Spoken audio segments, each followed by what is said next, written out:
Rayalaseema special ఎర్రకారం. ఎండుమిరపకాయలు కాసిని నానబెట్టుకుని దాంతో పచ్చి ఉల్లిపాయ, జీలకర్ర, ఉప్పు వేసి మిక్సీ పట్టేయడమే.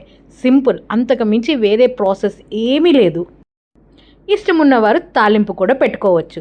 యాక్చువల్గా ఈ ఎర్రకారాన్ని దోశ మీద స్ప్రెడ్ చేసి తింటారు రాయలసీమలో. అయితే ఈ ఎర్రకారాన్ని చక్కగా చట్నీలాగా యూస్ చేసుకుందామని చెప్పి దోశ మీద స్ప్రెడ్ చేయకుండా విడిగా పెట్టి ఈరోజు మా బ్రేక్ఫాస్ట్లోకి తీసుకుంటున్నాము. ఈ దోశ చూసారా, చక్కగా ఫర్మెంట్ అయిన పిండితో వేసిన దోశ. మంచిగా జీలకర్ర వేస్తే చక్కగా నెట్లాగా చూడండి ఎంత చక్కగా కన్నాలు పడ్డాయో దోశ అంతా కూడా. పిండి మంచిగా ఫర్మెంట్ అయితే దోశ మీద ఈ విధంగా హోల్స్ వస్తాయి. ఇటువంటి దోశలు తినడానికే కాకుండా మన గట్కి కూడా చాలా మంచిది. ఎందుకంటే ఇది ఫర్మెంట్ అవటం వల్ల ప్రోబయాటిక్స్ పెరిగి గట్లో ఉన్న హెల్దీ బ్యాక్టీరియా పెరగడానికి కూడా మంచిగా యూజ్ అవుతాయి.